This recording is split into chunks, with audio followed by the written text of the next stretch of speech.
today we're going to talk about how we might move a fallen firefighter in a commercial building where we're going to have a really long pull to get them out. Roughly a third of our department is going to be around 300 pounds with all their gear on. That's 75 pounds of equipment, including the SCBA. So that's going to be extremely difficult for a RIT team to pull that firefighter out if they're talking a 100-foot or a 200-foot pull. So what we're going to use is a simple mechanical advantage that we have already attached to our RIT rope bag. We're going to use another carabiner and a pulley to establish a 2-to-1 mechanical advantage to help us move that firefighter. So come on in, guys. We're going to assume at this point the firefighter has, the assessment's already been completed. They topped off his air cylinder. And what we're going to do is we're going to start with using his SCBA as a pull harness.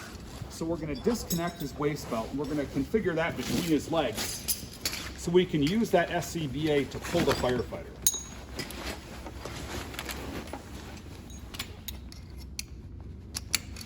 Make sure all the straps are cinched up.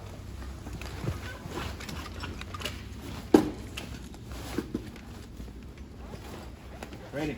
Then next we're going to take the RIT rope bag and we're going to put the rope in the pulley and we're going to connect that to his SCBA. We want to use that anchor strap on the top of the SCBA.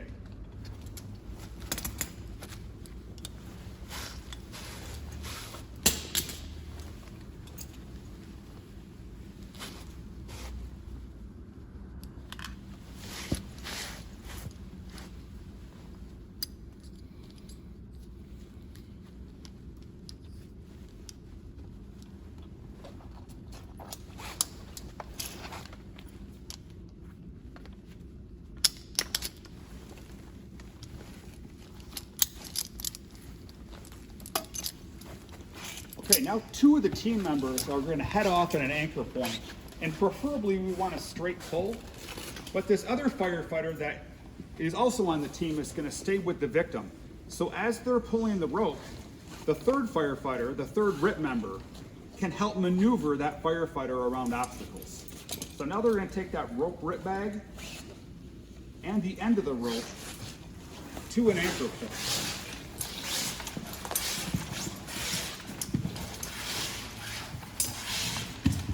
They're just going to let the rope pay out of the bag.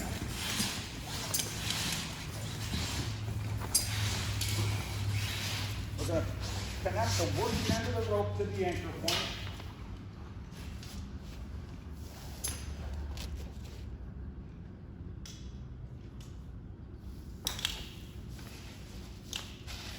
Now in unison, we're going to pull the firefighter on the count of 3. Go ahead, guys. All right, ready? 1, 2, 3. 1, 2, 3, 4. When it comes off, it comes off. 3, 4. 1, 2, 3, pull. 1, 2, 3, pull. 1, 2, 3, pull. 1, 2, 3, pull. 1, 2, 3, pull. Okay, guys, let's terminate that. So at this point, if we're heading towards this far door, now we're going to disconnect from that anchor point over there, and we're going to find another one near the exit point. Now it doesn't necessarily have to be an anchor point in the building. It can be something inside the building, or one of the heavier team members can also become the anchor point and they can connect to their gut.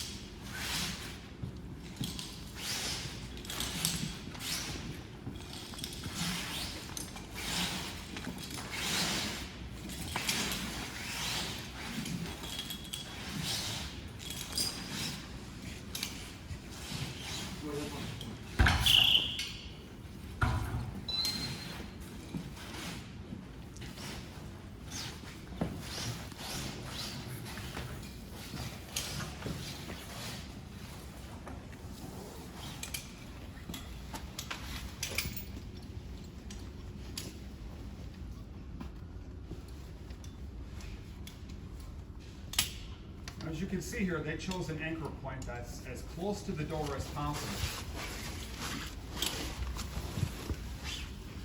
On your count, guys. Ready? Go ahead. 1, 2, 3, pull. 1, 2, 3, pull. 1, 2, 3, pull. 1, 2, 3, pull. 1, 2, 3, pull. 1, 2, 3, pull. 1, pull. Okay, hold up, guys. Now what I'd like to do is go over what we might do if we do not have an anchor point near the doorway. So our largest team member they're going to disconnect from the anchor point that they're connected to now.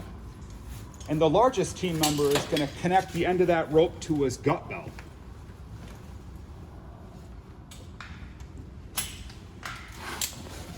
This obviously is not going to be the preferred option, but it's going to give us another option if there's not another anchor in the building that's available.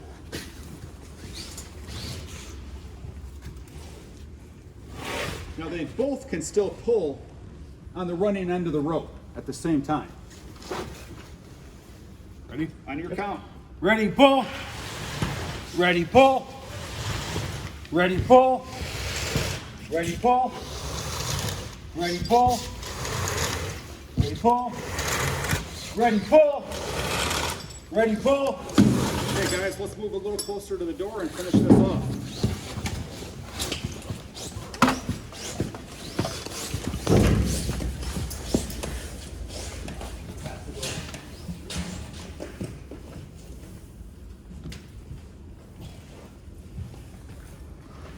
All right. Ready? Pull.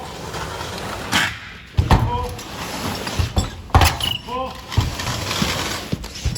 Pull. Ready, pull.